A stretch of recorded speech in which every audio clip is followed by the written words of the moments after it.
Nah, di sini saya akan menjawab pertanyaan dari kelompok 1, yaitu jika mood badge itu dikembangkan menjadi bisnis nyata, menurut tim, apa tantangan terbesar yang akan dihadapi? Nah, di sini saya akan menjawab tantangan terbesar dari tim itu kemungkinan menjaga konsistensi kualitas produk dan menarik minat pelanggan secara berkelanjutan. Selain itu, tim juga harus menghadapi persaingan dengan produk makanan lainnya yang sudah beredar di pasar yang lebih dikenal luas oleh masyarakat. Jadi di sini saya akan menjawab pertanyaan dari kelompok 2. Pertanyaannya adalah dari keempat varian menu yang dibuat, mana yang mendapatkan respon paling positif dari tester dan menurut tim apa alasannya? Jadi jawabannya adalah dari keempat varian yang kami buat, varian happy mendapatkan respon paling positif dari para tester. Berdasarkan feedback yang kami dapatkan, sebagian besar responden menyukai kombinasi rasa yang manis dan familiar sehingga terasa lebih nyaman dan menyenangkan saat dikonsumsi. Selain itu, tampilan varian happy juga dinilai lebih menarik dibandingkan varian lainnya. Menurut tim, hal ini menunjukkan bahwa konsumen cenderung memilih produk yang tidak hanya memiliki manfaat untuk meningkatkan mood, tetapi juga memberikan pengalaman rasa yang enak dan mudah diterima oleh berbagai kalangan.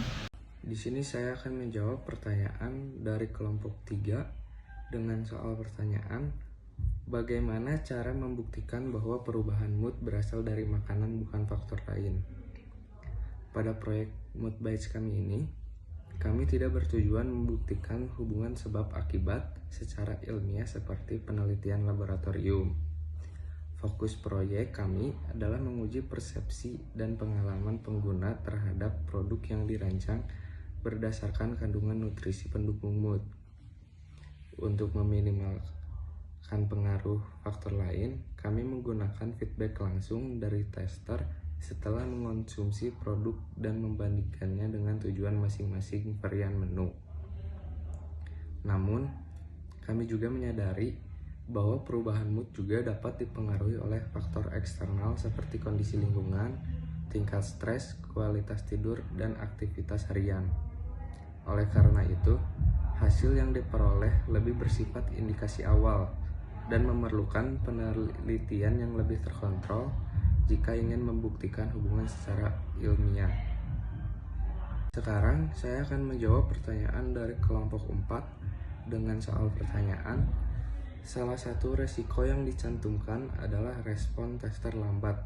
Apakah resiko tersebut benar-benar terjadi selama proyek berlangsung dan bagaimana efektivitas mitigasi yang dilakukan? Oke, di sini saya akan menjawab. Resiko keterlambatan dalam pengumpulan feedback memang telah diidentifikasi sejak awal proyek karena keberhasilan proyek bergantung pada respon dari para tester. Selama pelaksanaan, terdapat beberapa tester yang tidak langsung memberikan umpan balik setelah menerima produk. Untuk mengatasi hal tersebut, tim melakukan tindak lanjut melalui komunikasi digital dan memanfaatkan Slack time pada aktivitas yang non-kritis sehingga jadwal utama proyek tetap terjaga. Mitigasi ini terbukti cukup efektif karena proyek tetap dapat diselesaikan sesuai target, yaitu 23 hari, dan data feedback dari tester berhasil dikumpulkan untuk proses evaluasi produk. Mengingat konsep mood badge yang berdasar pada hubungan antara makanan dan suasana hati, bagaimana kelompok kalian memastikan bahwa perubahan mood yang dirasakan oleh tester benar-benar berasal dari produk yang diberikan dan bukan dipengaruhi oleh faktor lain seperti kondisi pribadi atau lingkungan saat itu? Oke, terima kasih untuk pertanyaan dari kelompok 5. Aku akan coba bantu jawab. Jadi gini, kami sadar kalau mood itu sangat subjektif ya dan dipengaruhi banyak faktor eksternal. Makanya dalam kuesioner feedback yang kami susun, kami itu tidak hanya bertanya apakah mood mereka berubah, tapi kami juga menyertakan pertanyaan pendukung terkait kondisi fisik dan tingkat energi saat sebelum dan sesudah mengkonsumsi produk. Jadi kami itu menggunakan pendekatan feedback yang dimana terstruktur untuk melihat pola apakah ada korelasi antara konsumsi produk dengan peningkatan suasana hati responden secara umum. Bagaimana cara tim memastikan hasil penilaian mood tester bersifat objektif? Oke, aku akan bantu jawab.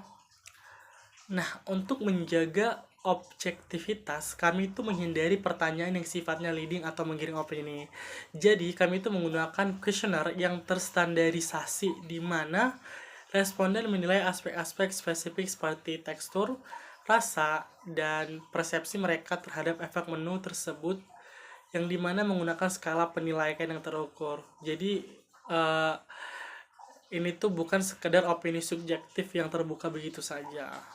Bagaimana tim produsen mampu mengakurasi bahwasannya konsumen sendiri akan membeli produk kami sesuai dengan tagline yang kami punya, yaitu mood bite sendiri, bergantung dengan bagaimana mood para konsumen dan menyesuaikan dengan makanan yang kami jual. Izin menjawab untuk pertanyaan tersebut. Di sini saya salah satu perwakilan dari tim produsen ingin menjawab bahwasannya tagline yang kami punya itu kami pergunakan sebagai alat untuk menarik daya tarik pembeli atau produsen yang kami targetkan.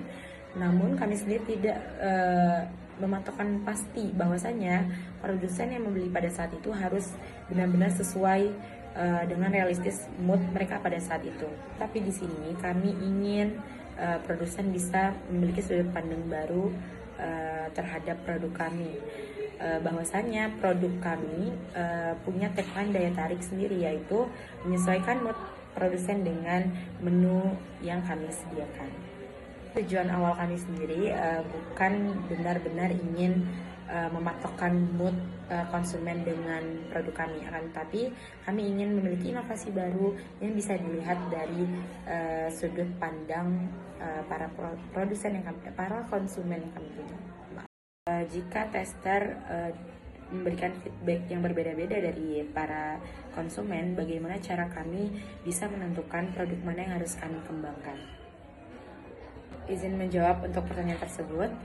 Dari kami sendiri selaku tim produsen pastinya mampu melihat dan mempertimbangkan bahwasanya setiap tester yang sudah diberikan feedback dari para produsen pastinya akan menunjukkan salah satu dominan, yang dimana nanti tim produsen pasti akan mampu bisa melihat produk mana yang sekiranya bisa kami kembangkan ataupun produk mana yang sekiranya bisa kami inovasikan dan kami perbaiki.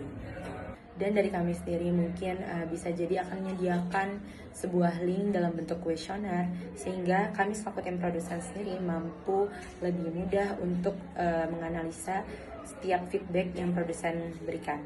Karena dari link tersebut mungkin nantinya akan bisa menentukan dominasi dari para produsen, sehingga kami mampu mengklasifikasikan kira-kira produk mana yang harus kami lanjutkan ataupun produk mana yang harus kami tinggalkan, seperti itu.